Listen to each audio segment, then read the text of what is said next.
यानंतर एक मोठी ब्रेकिंग बातमी। सर्वोच्च न्यायालयामध्ये मराठा आरक्षणाच्या क्युरेटिव्ह पिटिशन सुनावणी ही उद्या होणार आहे। मनोज जरांगे पाटील 26 जानेवारीला मुंबईमध्ये दाखल होत आहेत आणि त्याबरोबरच 2 दिवसांपूर्वी ही सुनावणी होणार आहे। दरम्यान यापूर्वीची सुनावणी ही 6 डिसेंबरला झाली होती। राज्यामध्ये मराठा आरक्षणावरून वातावरण तापलेलं असतानाच आता मराठा आरक्षणावरील क्युरेटिव्ह पिटिशनवरती पुन्हा एकदा सर्वोच्च न्यायालयामध्ये सुनावणी होतीये।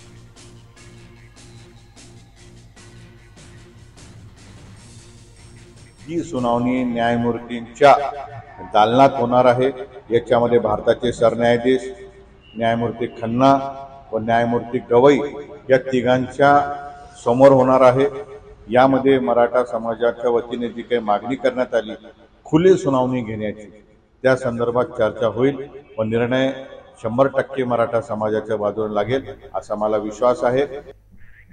दरम्यान मराठा समाजाचं मागासलेपण तपासण्यासाठी आजपासून राज्यभर सर्वेक्षण करण्यात येत आहे। 1,25,000 कर्मचारी हे सर्वेक्षण करणार आहेत। यामध्ये मराठा समाजाचं आर्थिक सामाजिक मागासलेपण तपासलं जाणार आहे। या सर्वेक्षणासाठी राज्य मागासवर्ग आयोगाकडून खास ॲप हे विकसित करण्यात आलेलं आहे। 8 दिवस चालणाऱ्या या मोहिमेमध्ये सुमारे